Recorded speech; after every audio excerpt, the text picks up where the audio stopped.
feel like whenever we talk, you've got, some crazy story about a project. How did you end up in farming? Let's kick off this story. They're friends of mine. They had heard me talk a lot about a farmer named Joel Salatin. You're called a lunatic, a bioterrorist, a con artist, a world-class bigot, and starvation advocate. What do you have to say for yourself?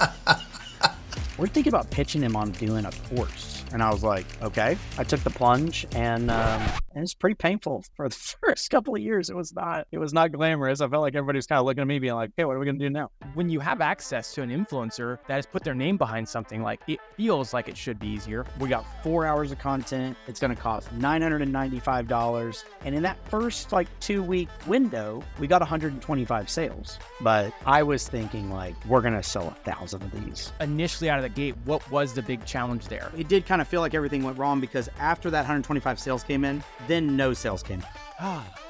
People buy it, but they never watch the stuff. They just collect it. So I thought that's what would happen with the farming crew. These people watch every second. We're at 1,076 students today, and we're adding students every day. That makes this a $1 million business now. Almost a year ago, we launched a YouTube channel. I'm Joel Salatin, the lunatic farmer. We've grown that YouTube channel from 0 to we're getting ready to cross 80,000 subs in 11 months. Wow. Now, one of the things that we did there. All right, welcome back to the Niche Pursuits podcast. My name is Jared Bauman. Today we are joined by Brad Wayland with Quiet Light and farmlikealunatic.com. Brad, welcome back. Thanks for having me back. It's good to see you, Jared. You too. We've had a little string of returning guests, and we were trying to comment before we hit record. It was probably a year or two ago you joined us, and we had a really fun conversation. We'll link to that in the show notes. But today we're talking about, I'd say, a very different topic. We're talking about a project you took on. It has had quite the bumps along the way.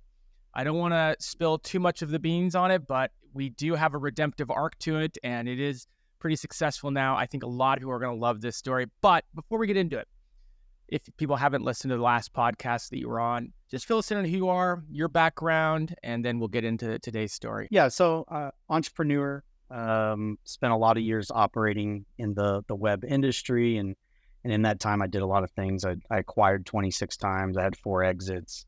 I did a lot of operating, and even some pretty heavy duty operating in the t-shirt industry, where we bootstrapped a business to 8 figures and had over 100 employees and having to manage manufacturing and all kinds of stuff that really kind of took out my drive to want to operate in a lot of ways. But and then I was approached by Quiet Light, which is a sell-side M&A firm, in 2016.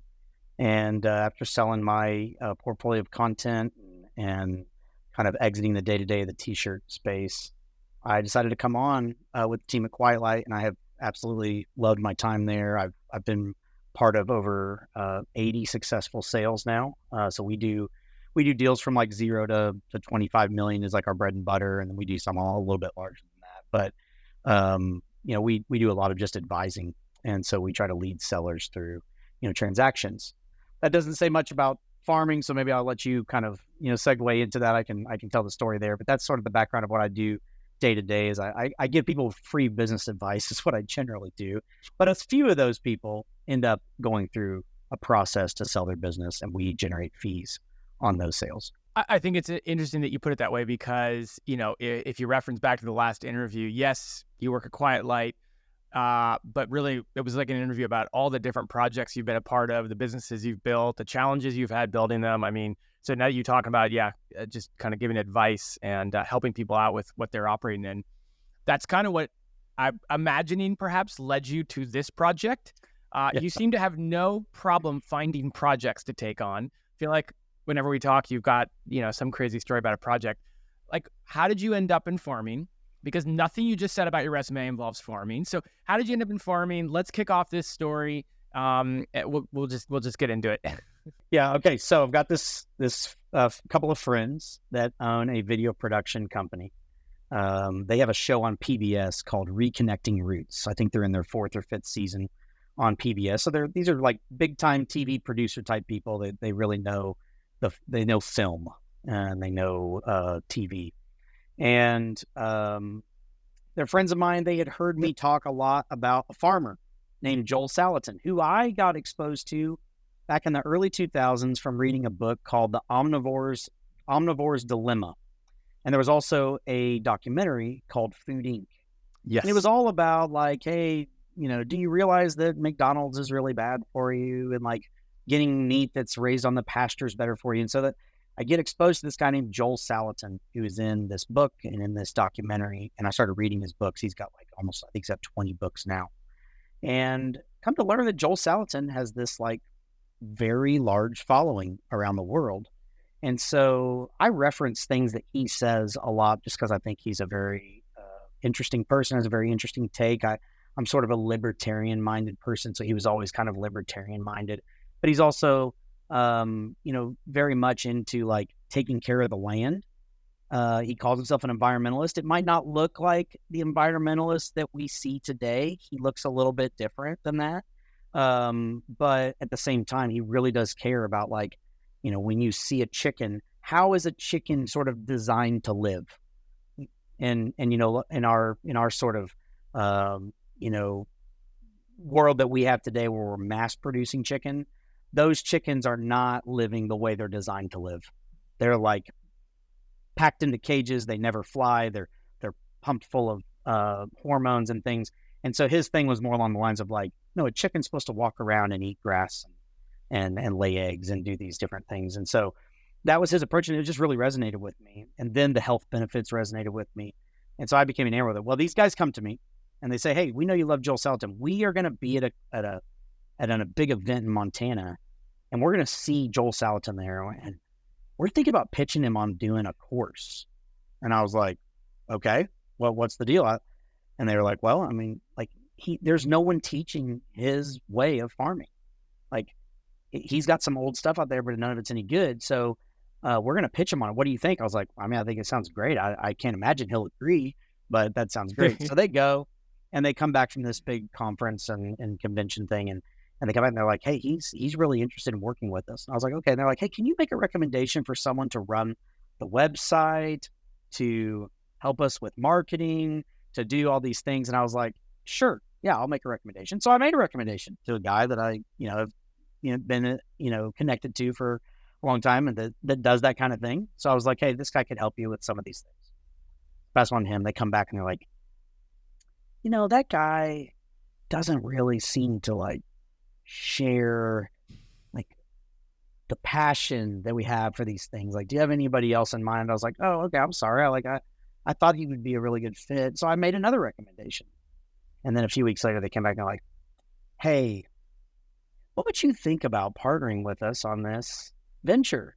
And you could run the web infrastructure and the customer service and the marketing and strategy and all these things. And I was like, well, I don't really want to operate, but I mean, you guys are going to be handling all the content. You've got a really well-known sort of influencer that's going to be the face of the program. So, then it was just a matter of like, do I really want to go into business with these people in a structure where I'm going to do tax returns with this farmer and with this video production company? Like I'm always thinking about, if you've been in business a long time, you're always thinking about what's that LLC going to look like? Am I going to be okay with, what that looks like? And so we ended up structuring in a way that made sense for me to kind of do it that way. And so we ended up putting it under one of my C Corps. And then I did like a Mr. Wonderful thing. I royaltied it out. So I have the smallest ownership in it. So I actually royaltied it out to the guys doing the video production, to the farmer that does the influence. And so that kind of got us from 0 to 1. And I wasn't planning on doing it. And when they brought it to me, I thought, I don't think I'm going to do this. But the more I started thinking about it, I was like, I think this could be really interesting. So I took the plunge, and it's pretty painful for the first couple of years. It was not glamorous. I felt like everybody was kind of looking at me being like, hey, what are we going to do now? Hey, Jared here. Just a quick word from our sponsor, and then we'll get right back to the episode. If you want to see one of Niche Site Lady's websites, she has a little case study going on. The site is called veganwins.co.uk, and she's sharing everything she's doing with it publicly. The site was built for her by web asset builders, and you can get one done for yourself as well. These social-first niche websites are designed to capture the attention of people on Facebook, complete with engaging content, visuals, and even newsletter lead magnets. Check out webassetbuilders.com if you'd like to learn more. They even have installment payment options available. You can use coupon code Niche Pursuits on checkout to get 20% off all offers. Again, that's webassetbuilders.com. Coupon code Niche Pursuits, all one word, for 20% off. All right, now back to the episode.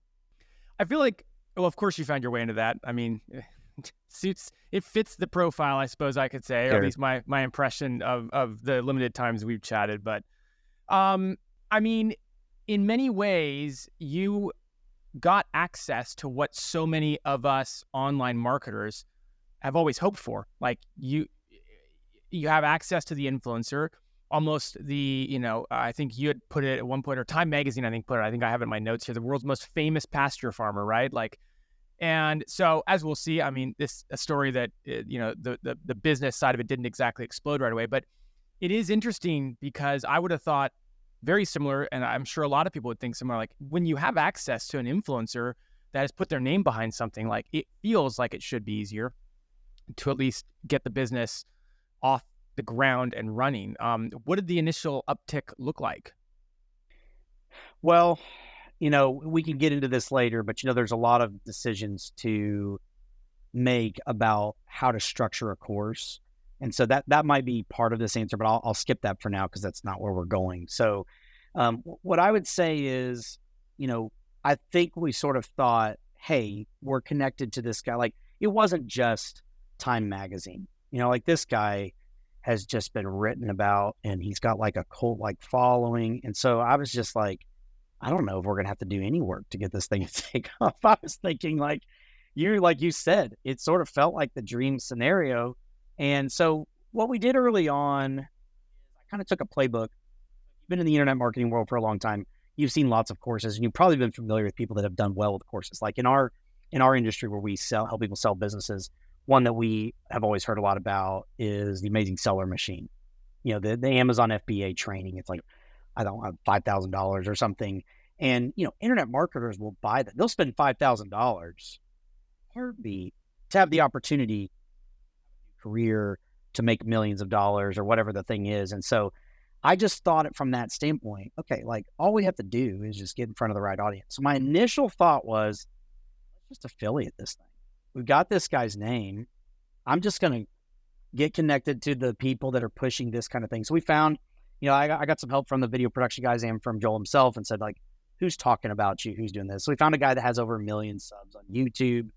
And he has a big kind of farming channel. It's sort of like a soap opera of his life, pasture farming. We're like, hey, would you want to partner? And he had some specifics about like, hey, here's how we have to do it. But we followed some of those. And so we did sort of a product launch formula, Jeff Walker approach of like, okay, we're going to launch. And so we prepared the way. We went to Homesteaders of America. We went to different independent farmers that have an influence. We said, hey, we're going to go up for sale. We got 4 hours of content. It's going to cost $995. And this is the week. And so we're going to, we want you guys to plug this, and they add to the waiting list and do all these things. And so that's what we did. Mm-hmm. And in that first 2-week window, we got 125 sales. Okay. Now, I will tell you, since I had never owned a course, I remember sitting at dinner in Virginia, where Joel's farm is, at a restaurant. And we were kind of like speculating on how many sales we would get.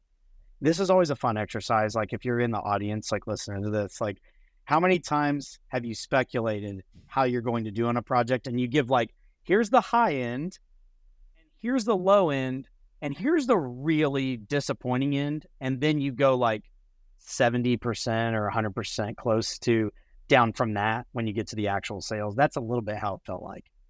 I was not prepared for 125 sales. It sounds like, I know people are running the numbers. I'm going, hey, that's $125,000. But I was thinking like, we're going to sell 1,000 of these. If it has, like, I just had, which, honestly, entrepreneurs are eternal optimists. Yep. And I have spent my entire life setting expectations for myself that I'm then disappointed in, and finding out I wasn't going to come as easy as I was hoping. And so we got 125 sales, and it seemed like the air had kind of come out of the balloon.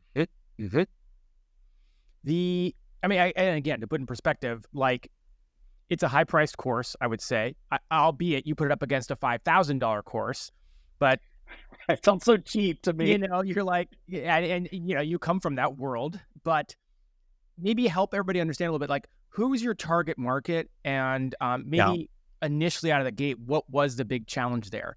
Was it price? Yeah. Was it positioning? Was it, et cetera, et cetera? Yeah. So many things went wrong. Joel wanted to price this thing at like $99, and I had enough knowledge of how courses work to know, like, at $99, we might sell some, but it will never be something that we want to put like a lot of resources into, because there won't be any profits, or the profits will be very light.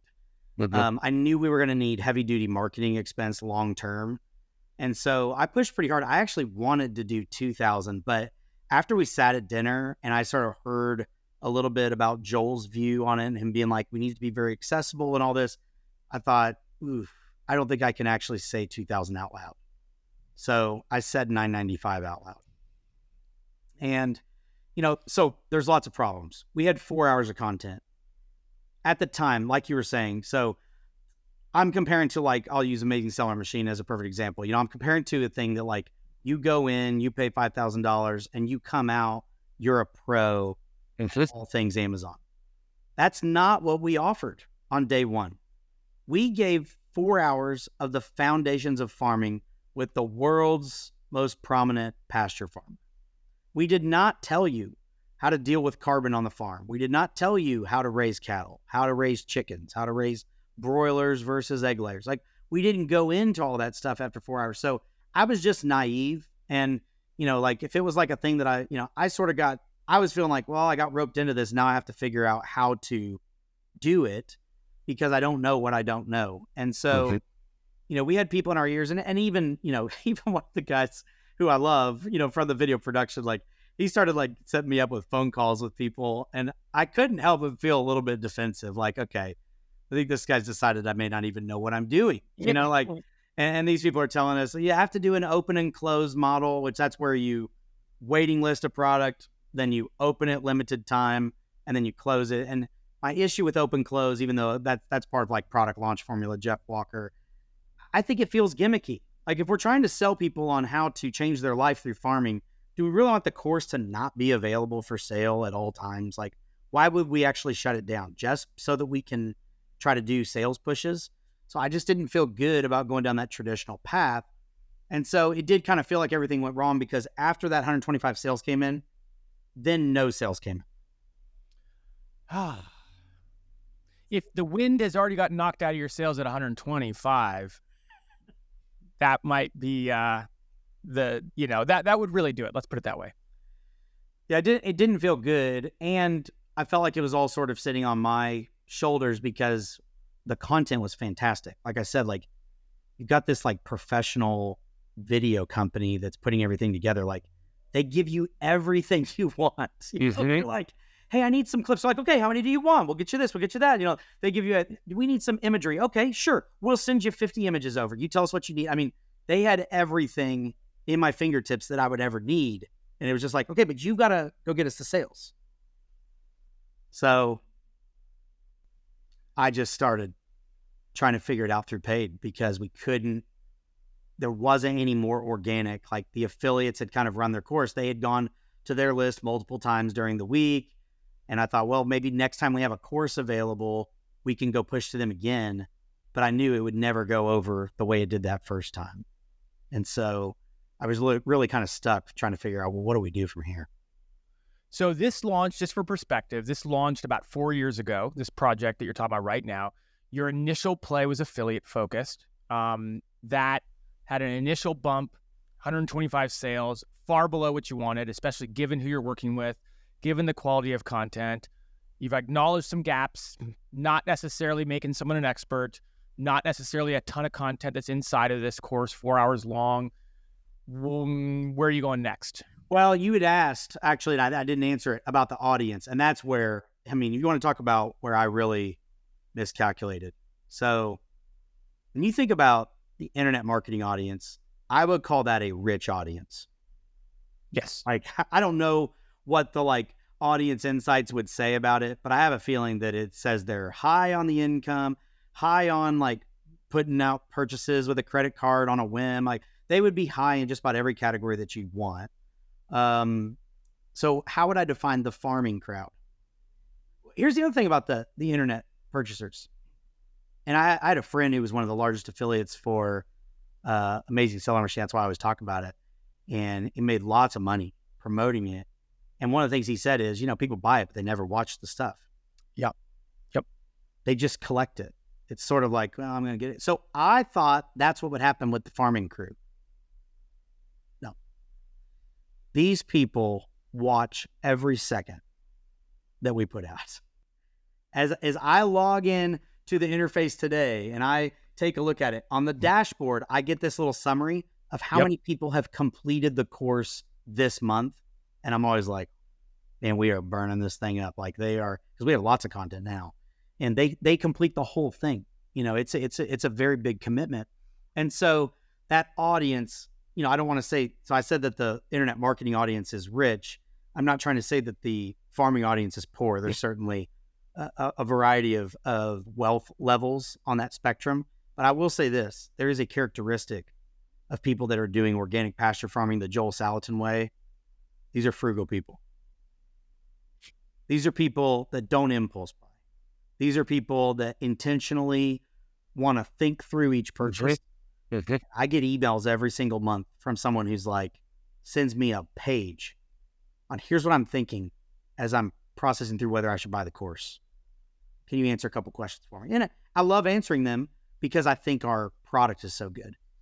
But I get those from them. So I just totally, in my mind, you can sometimes as a marketer, you can kind of forget the whole idea of like, you got to know who your audience is and how they tick.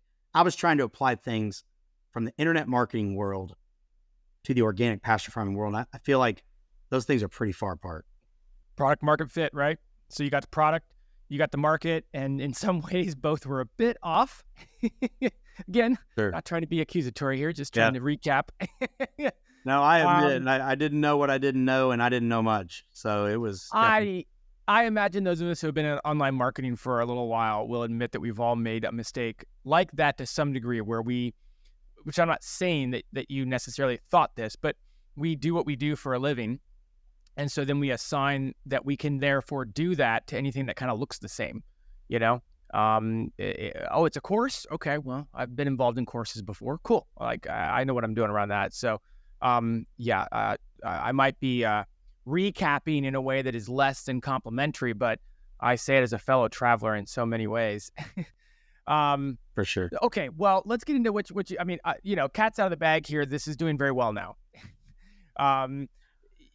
You can either tell us the end right now and then get into how you got there, or we can just continue to build the hype and let people hear I'll tell a little bit about the focus. So I think this is interesting. So I sort of, when I couldn't figure it out, I sort of came to the conclusion of like, what do I know about this product and this market in the world? Like, what do I know about what it does for people? And so this is what sort of saved me on what approach we needed to take, which was we had just come out of COVID, and some of our like videos that we would create, we would show like empty shelves. Like right now, even in our market today, I'm sure you've heard that the price of eggs has been very high over the last month, So, eggs have skyrocketed, and, they talk about, well, all these eggs, all these chickens had to get slaughtered because there was a disease found or something found. And so whenever you see stuff like that, it actually really rewards the organic pasture farming crowd, because people say like, I want to find a different way. What's the way that I can do it? And anyone anywhere can pretty much have chickens. I mean, I've had people send me their farms from all over the world that are like, you wouldn't even believe it. It's like box crates in the middle of a city, with a little chicken house, and they let the chickens out to roam the streets during the day and they put them in at night. It's amazing. The things that we've seen from doing this project. Yeah. So we changed the focus, and in the focus, what it was, and this wasn't that much of a change for Joel or for the video production crew. It was mainly a change for me and my expectation settings to sort of my partners, and also what I was going to do. And so what I told them is like, look, I don't think 4 hours is enough. They were never planning on capping at 4 hours anyway. But I said, 4 hours is not enough. We need to stay the course and try to continue to build this out. And so we started on a trajectory. So here we are, we're 4 years in. We actually have 8 courses now, and we have 38 hours of content. So what I learned is, we would launch a course, and that was a little deflating for them because I feel like they'd be like, hey, Brad, we got 5 hours of new content. Are you ready to put it? They'd send it to me. We had to spend a lot of time getting that up, and we got to get, the transcripts, and we got to get captions, and there's a lot of stuff that has to be done. And then we'd email it out to our list. We might get a few sales here and there, but we sort of took this like field of dreams. If you build it, they will come. I was looking at the market, and what I was seeing is when you search for this pasture farming the way that we're doing it, all you find is like cassette tapes that Joel created 30 years ago, 25 years ago, VHS stuff. No one can even find a way to play them anymore. And, or people that have, the DVD set, which again, that's another hard one nowadays. And so I realized like, we can own this channel. We've got the best guy. All we need to do is have the best content. And over time, our world is sort of going towards healthier and healthier living, eating as they learn more about the world. And like, I was fully confident. No one's going to decide that pasture raised beef and pigs and chickens, that if you're a meat eater, that those things are bad for you. Those things, like one of the things that got me so much with Joel from the beginning was his comparison of Eggland's best eggs to the eggs on his farm. I was blown away by the data on the differences between those eggs. It was just a test. They sent them to a lab. They came back, and it's like all the things, all the good ingredients that are measured on Eggland's best versus the one off his farm. And it is like, holy cow. This egg right here is like 900% better for you because it's pasture raised. And so I started to take that approach, and I started to say, look, guys, we just need to keep building. And over time, we're going to find that audience. Now, in the meantime, I started hiring consultants, and I'm telling them, like, I got to figure out a way to sell some of these courses. Like, I'm logging into Meta ads, and I'm seeing an interface that I haven't used in a few years, and it's super complex. It's way more complex than it was last time I've looked at it. Everything's moved. Everything's different. The pixel doesn't work the same. Everything. And so I was very quickly like, I need consultants. And so I go down that path, and I can go into more detail about that when you're ready. What was the thing that worked initially that started getting, I'll even say, confidence back? I mean, I have a question written down. I'll ask it now. You can choose to answer when you want. But one of the questions I've written down is, how did you keep Joel engaged this whole process? Like, when did confidence start to come back? When did you guys start making some sales? The good thing, one thing I'll say about Joel is so it's weird to be, Joel even says it. He's an environmentalist. He's a capitalist. He's a Christian. These things don't always line up really well. When you meet environmentalists, you don't usually see them talking about Christianity. He's a different breed. And so, one of the things he told us is like, my main concern is, I think I have news out here that people need.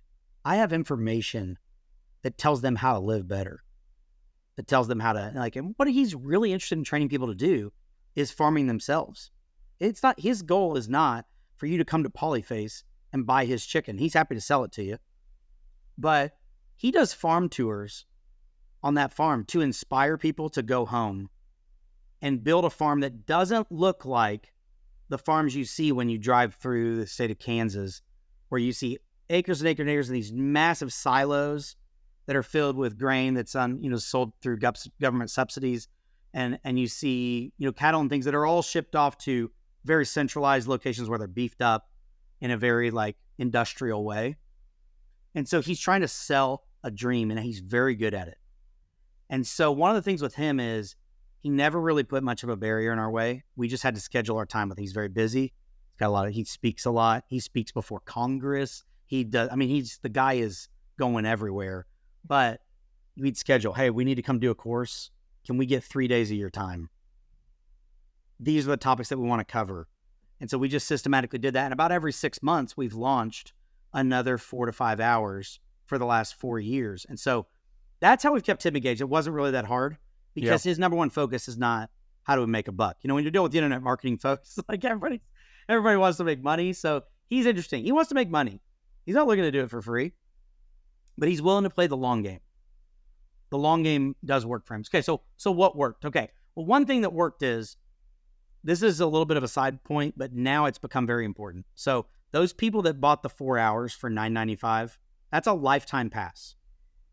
So if we launch new content, every time we put another 4 to 5 hours in there, they receive an email that says, hey, just want to let you know, we just launched the carbonaceous diaper course. So you're like, wow, Brad, what are we talking about now? But carbonaceous diaper is Joel's methods for how to deal with carbon on the farm. And so he's got unique methods there. When we launch those, we get flooded with emails from people saying, this is like the gift that just keeps on giving. I paid for it, I consumed it, and now you give me another 4 to 5 hours. And so I feel like we started to gain some word of mouth from people that were like, hey, they gave me this thing, but they keep adding and they give me more of this IP as they go. They give me more things to look at, more things to take on. But what ended up happening is I knew, so back in my t-shirt days, we talked about this on the last podcast, but I was part of a company that went from, we had about 6 people when we launched online. And by the time I left, we were about 130 people. And we had to do 2 things really well. We had to manufacture t-shirts. So we're doing light manufacturing. We're just decorating the shirts. We're putting prints on them and shipping them out. And then we also had to be good at marketing to get those customers in the door. And all companies, in my opinion, are usually either a marketing company or an operational company. We were an operational company. We were good at production. And so I launched a website that ended up taking in 85% of the revenue for the company. And so that website became our focus, but we were still an operational company. And so we grew that thing from 0 to 8 figures with a 1-man e-commerce operation. Brad. Now, was it me? No, I had to hire people. So we had developers that were outsourced and we had marketers that were outsourced, all that stuff. So I did the SEO, a lot of it myself, but for a lot of things, I had to get used to hiring agencies. And so I had a rule of thumb that I learned from the t-shirt business because I hired people constantly. When you get to a size, when you're doing 6, 7, 8, 9, 10 million a year and you're a one-man show and all the revenue comes in through your division, you've got lots of money to spend on different types of consulting. I couldn't really justify who would we bring in under this roof to work here all the time? Should it be a developer? Should it be a marketer? All this stuff. It's so hard to find those people. It's really hard to find good developers. You don't want to just get one. You want to have a team. Same with the marketers. If you brought in one person, you're going to get there. I already kind of was that. And so I would hire. And so I hire these outside firms. And what I learned from hiring the outside firms was you got to manage these people. You got to keep them on a short leash.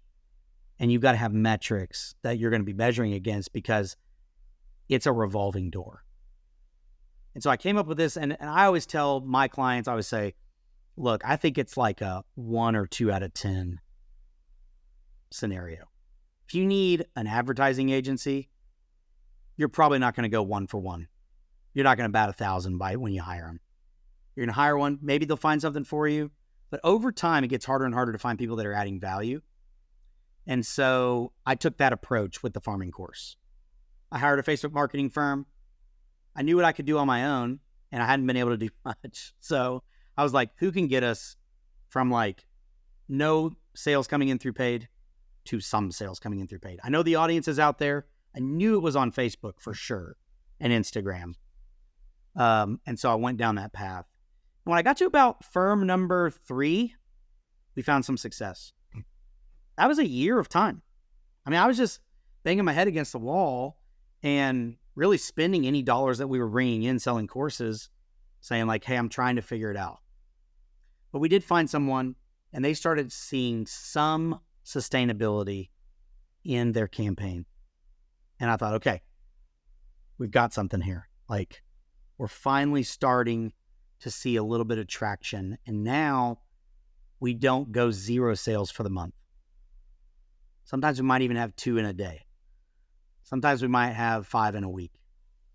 Not a lot, but that gave it legs. And so I spent over a year sort of selling the course, but we weren't really making much money on the course. We were basically spending it on advertising. But I always say we were kind of strengthening the pixel.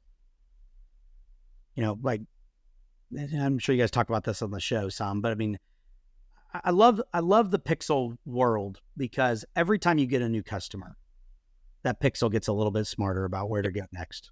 Yep. And so I started to see it like, even though we're not making very much doing this, we're making progress. Mm-hmm. And I knew that Joel wanted to get the product out there. He wanted to see the product do well. And so I sort of think, well, I mean, we're not making much money doing it, but we are actually spreading the message about what he has to offer. Hey everyone, Spencer here, founder of the Niche Pursuits podcast. Last year, the traffic to nichepursuits.com more than tripled, with most of those gains coming from Google. In fact, I finally hit the 1 million page views per month milestone. In order to achieve this growth, my team and I publish over 100 articles a month. The final step for each of those articles? We build at least one new internal link to that article using Link Whisper. This helps index it faster and helps it rank better in Google. This also helps us avoid having any orphaned posts in the future. If you want to give your new articles the best chance possible, you need to build a process around internal linking when you publish. It only takes a few seconds with Link Whisper to get suggestions and check the box next to the internal links you want. They are all built automatically once you've made your selections. No need to go into each article, find a relevant sentence, highlight the anchor text, and add the internal link. Link Whisper does all this automatically once you've made your selection. If you want to try out Link Whisper, just head over to linkwhisper.com and use coupon code podcast at checkout in order to get $15 off. Just from a high level, what did end up working on a paid level? Did you drive them straight to sale? Did you drive them into a funnel that nurtured them? What kind of methodologies ended up being the one that played out? So here's the challenge on that particular question. I've been to the mini chat events and the different, I've been to ClickFunnels stuff, and that stuff works. But there are certain audiences where that starts to feel a little gimmicky. I know it can be highly, highly effective. I was really reluctant to put them through a traditional funnel. So, there's different ways you can do a tripwire. You're selling them something up front for low cost, then you try to sell on the back end on, something better. That definitely could have worked with the audience. I think we could have just we did this a little bit, give out some free video and then see if they want to, go from there and go beyond. Mm-hmm. A lot of people kind of prefer the tripwire because hey, prove that these people are willing to pull their credit card out and spend something. Right. They spend $9. They spend $29. They spend $99. That means they're capable of spending money. Maybe they'll buy the $1,000 course. And I'm here to tell you that I basically ignored all of it. I read it all. I knew what the recommendations were. And for some reason, because we were doing this, people that farm for a living, people trying to do it, I just didn't feel good trying to do the marketing funnel that way. It didn't feel genuine to what we were doing. And so instead, I just continued to go down this road of I think we're the highest quality training that's out there. And so if I know that organic farming is growing and people are looking for more independence, and we've seen a lot of heavy-handed government action around the world, from the US to Europe, all that stuff. There's been a lot of heavy-handed government. In the United Kingdom today, you can be arrested for what you say on social media. That's a world we didn't live in 20 years ago. That's not something that Western thinkers are used to seeing. And so we're seeing a lot of heavy-handed government. And so I thought there's a reaction to this heavy-handed government. And the reaction is people want independence. People want these things. And so I really just took this approach of I want to sell the course. So we have a long form page, but we just sent them to the sales page. Always. We still do today. We send them through there. We've got references in there. And that's where Joel's name, I think, helps us. Because they don't have to search very far to know this guy knows his stuff. They can go find him testifying before Congress. They can go find him being named by Time Magazine as the world's most famous farmer. They can go find him all over the place. And so I don't know exactly how those sales do happen, but we don't send them through a special funnel. Yeah. We just send them the page you see on farmlikealunatic.com. That's the sales page. That's what worked on a paid side. What did anything help from an organic standpoint to grow sales and grow the brand over the last 4 years? Well, so things have started changing for us a little bit. So a couple things that have happened in the last, I'll say, year or so. One is almost a year ago, we launched a YouTube channel. Okay. Attribution is really hard here, so I'm not going to be able to give you great specifics on exactly how it's helping. But I will tell you this. We started taking 2 to 3 clips a week of our content and boiling it down into YouTube digestible stuff. So we would do a mix of shorts and long, so short form and long form each week. And we started putting that out there in April of last year. Okay. That YouTube channel started growing almost immediately by about 50 to 100 people per day. I mean, it was within 60 days, we were seeing it grow. We've grown that YouTube channel from 0 to, we're getting ready to cross 80,000 subs. Wow. In 11 months. Wow. Now, one of the things that we did there, one of the things I really admire about, there's 2 Joels on this project. Joel McAfee is part of the video production company, and he is a steady. And so when I talk to him and say, we need consistent content, all of a sudden he's like, hey, what you do on the YouTube channel? I'm like, we need to just post things regularly. We need to continue to do it. And that's the hardest thing to get an entrepreneur to do. But Joel thinks about it as like production, because that's he's in the video world. So he's like, okay, we'll do production. We'll put out 2 to 3 a week. He'll bounce things off me. Yeah, I had hardly touched it. I mean, he has just run with it, and we've seen that thing grow. And we're up now. I mean, last 28 days, I was just looking before we got on here. Last 28 days, we've added 11,500 subs. In the last 28 days. So that's like 300 a day, 400 people a day. Yeah. And we've seen, 29,400 hours of content watched in the last 28 days. Wow. And we've seen 613,000 views in the last 28 days. And so that is helping our paid scale. We still actually have a paid, we're still getting most of our sales through paid. Okay. But they are working in tandem. Yeah. As we build that brand more. Now, some other things have happened. So here's some things that happened that I didn't have on my list of things that might happen. One is Thomas Massey from Kentucky, is a congressman, and he was going to get appointed to something by the new Trump administration or something, and he named Joel Salatin to an FDA review panel. Mm-hmm. To look at what we're doing, with the FDA and try to make better decisions about farming. And then Angel Studios launched a documentary on Joel Salatin. All these things have happened in the last 60 days. Yep. And so we get a few direct, they come in. But mainly what it's done is it's made our paid more scalable. So we've been turning the dials up on the paid to get it in front of more people. And where it wouldn't work at all 4 years ago, now it's working profitably. Mm-hmm. And so we're to a point. So when the punchline is, so we're at 1,076 students today, and we're adding students every day. So we've finally gotten this business. It took so long to get to this point. We finally got this business to a point where every day I see sales come in for the course. Every day I need to check the email and see if there's any, there was a lot of time where it was like, oh man, I haven't looked at the email in a week, and you'd go there and there'd be nothing there.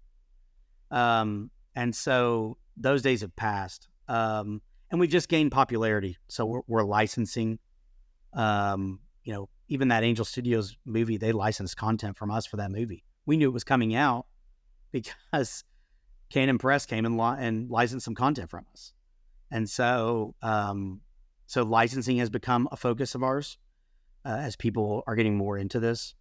And so we're just seeing things, playing that long game, because we didn't go do anything tactfully to like find our position. I feel very relaxed about it now, where I'm like, we just need to continue building great content. At 1,000, what you said, 26 students at $9.95, that makes this a $1 million business now. Yeah. Now, it took a little while to ramp up, but 4 years still, if you were to take a step back and look at it, I mean, I think most people on that would say that's a success.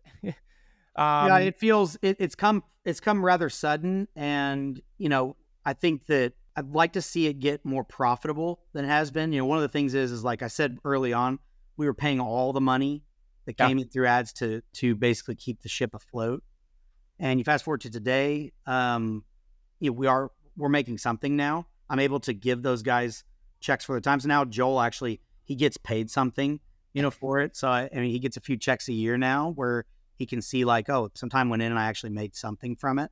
But I would really like to see over the next couple of years us, continue building the brand, because what I envision is that at some point that we will become so kind of synonymous with the best training out there for farming that we will just get lots of just direct.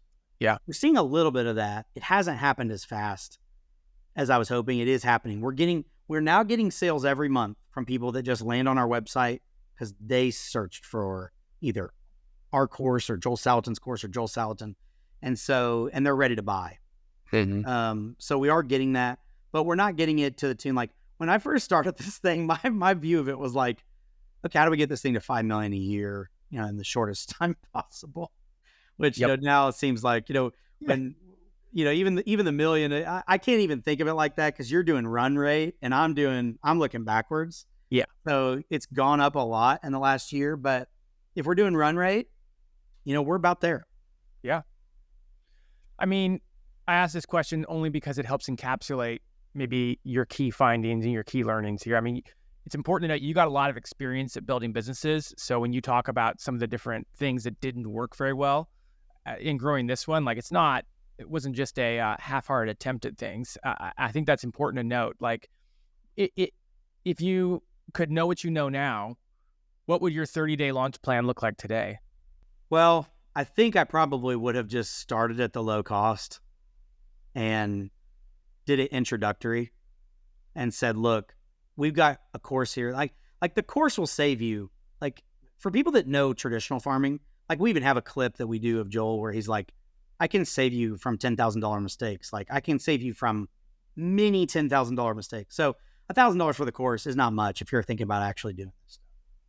But I wish now that I'd been more willing to just be like, yeah, let's launch it at $200 or let's launch it at $100, and we're going to raise the price as time goes on. Right now, one of the big topics that we have internally among us and me and the video crew is we probably need to raise the price, because we now have 38 hours of content, and we're offering something that is worth way, way, way more than what we're saying. So does the price need to go to 2,000? Where does the price need to go? I don't think we probably should leave it at $9.95 for forever. I think we probably,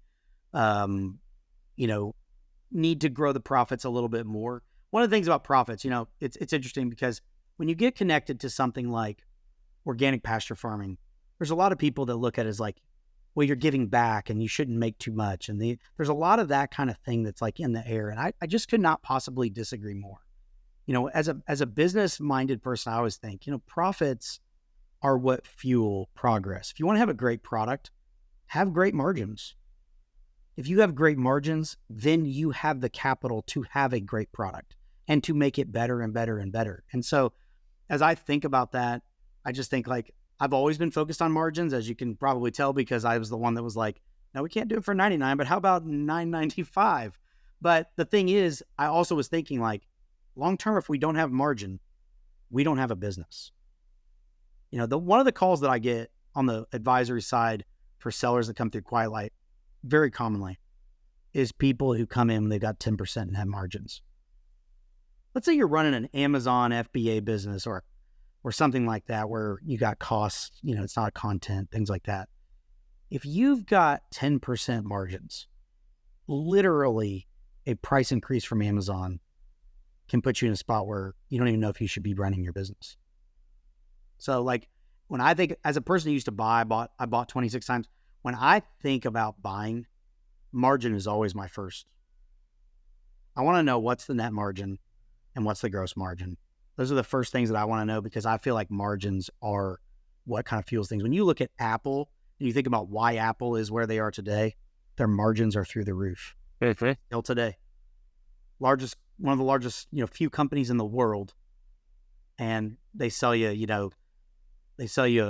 $2, piece of plastic with a $7 chip in it for $1,500. And I've got to have one every 2 years because they've designed it where my battery doesn't last longer than that. I got to go get the new one.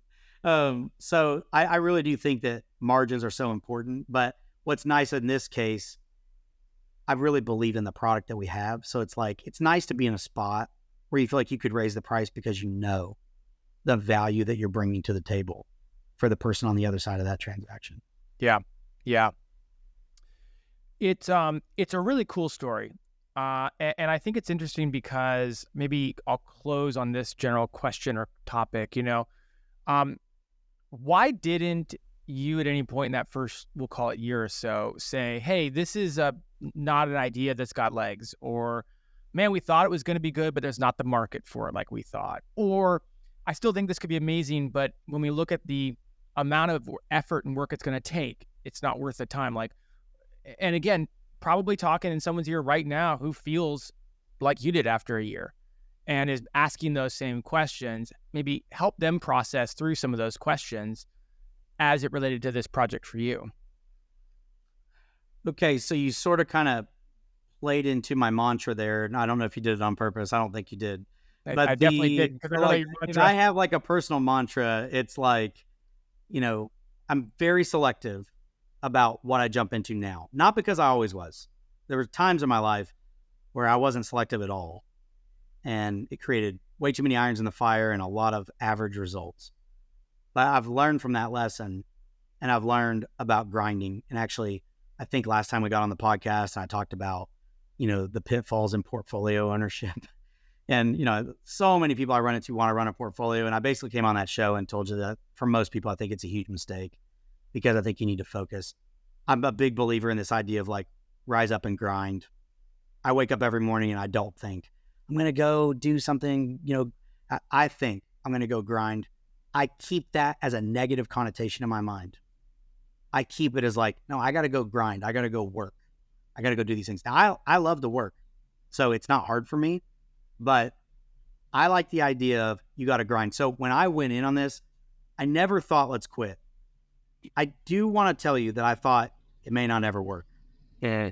But I felt too much responsibility to the people involved. And I thought, this should work.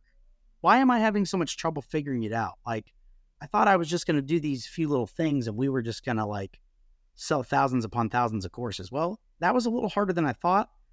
That's what it's like when you get into a new product, a new industry. You got to kind of learn how it works. One of the things I love on the web is that I've been exposed to just about every kind of little thing you could have done. And I could tell you stories about, here's how I failed miserably in content. Here's how I failed miserably in e-commerce. Here's how I failed miserably in courses, in affiliate. And I could name all those things. I could go through it. But one of the things that I've seen, I think back to remember Gary Vaynerchuk used to be a huge name among internet folks. Now he's sort of like a big name. Like he's on like CNBC and stuff now. I think he's kind of graduated to a larger audience. But I remember being like, probably in my late 20s or early 30s. And Gary Vaynerchuk was on stage at like South by Southwest saying that he had recorded like 750 episodes of Wine Library TV before anybody watched it.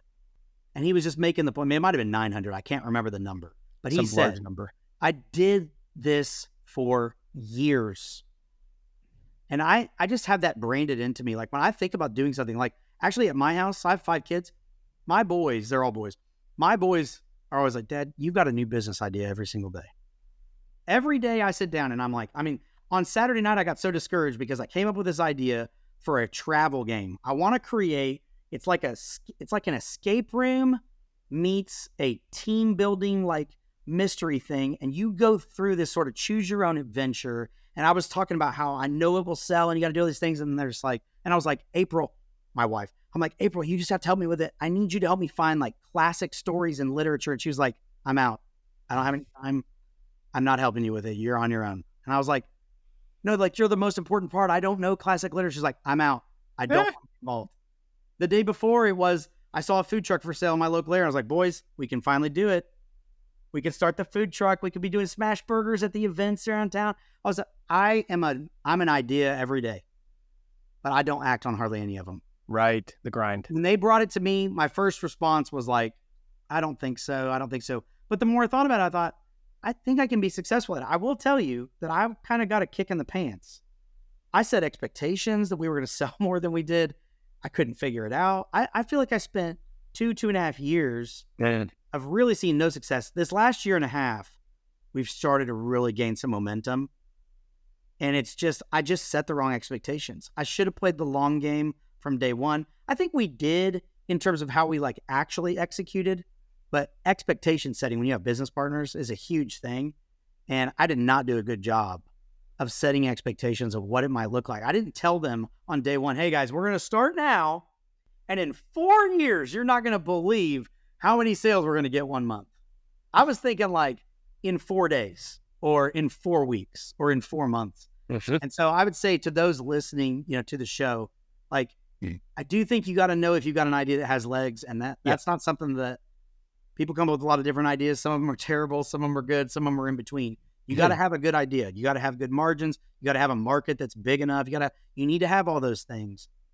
But if you believe and know that it can be successful, then you've got to find that drive to stay the course and keep grinding every day and start to appreciate the tiny little wins that you get. And that's what we did. And actually, I'm on like my 6th Facebook marketing firm for this course. And, we've had our best success with the 6th one. Yep. Guys that came in, they looked at all the data. They told me, here's what we're doing. And actually, they're like sort of unavailable. One of the guys is like having health problems. And so I can't even get to him. So I've been running it on my own again. But when he can come in, he comes in and he helps and he gives us ideas about what we need to do. And he's really good. And he's built on all those things that the other, people did. So I really do feel like this idea of like having a vision for where you want to go and continuing to grind towards that vision every single day. Like this is the exact advice that I give to sellers that come to me and say, Brad, I want to sell my business for $20 million. How do I get there? I tell them the exact same thing.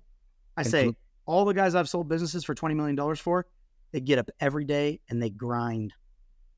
And they are inventing ways to continue doing that. And they have an insatiable appetite. Like if you're working for money, you're going to be satisfied way too quick and you're going to get super lazy. You got to be working for something more than just a buck. Got to have some kind of vision about where it is you're trying to go, how you're going to get up every day and execute towards that vision. Brad, congratulations. It's tastes a little better when it was harder along the way, I would imagine. I can't say that for certain, but what a story. And, we'll include links in the show notes to the website, the YouTube channel. I think people can also go spend some time really kind of dissecting what you guys are doing right now that's really working successfully. Where can people catch up with you or keep up with what you're doing? Yeah, so as I mentioned, I'm a quiet light. So I give people valuations for their businesses. I sell businesses for them. We generally work on transactions of 0 to 50 million. A lot of our stuff is less than 10 million. So we do a ton of stuff from a few $100,000 to high 7 figures or even up, in the 8 figures. I've launched a course. So I've launched a course called the Acquisition Game. It's at theacquisitiongame.com or acquisitiongame.com.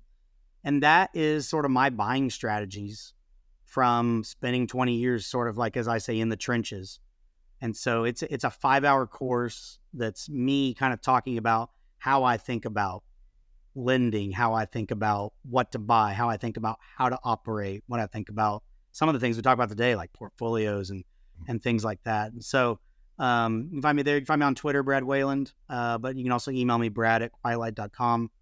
But would love to connect with anyone on the last show. I got to tell you, like, I go on many podcasts, but I never got more activity ever than after Niche Pursuits. Your audience like flooded my inbox with just questions and comments. So you have such a great audience. And so I was really excited to come back on today. Well, thank you for being on. That's just a sign of how good of a guest you were and how much value you brought to people. So appreciate you doing the same again. We'll have to schedule another one for a couple years from now. Brad, until then, good to see you again. Thanks a lot, Jared. Appreciate it. Hey, everyone. Thank you so much for listening to the Niche Pursuits podcast. I just wanted to remind you that if you are ready to start building smarter, faster, and easier internal links, you should check out Link Whisper. You can get $15 off Link Whisper when you use the coupon code podcast at checkout. Head over to linkwhisper.com and use the code podcast in order to save $15. Thanks again for listening.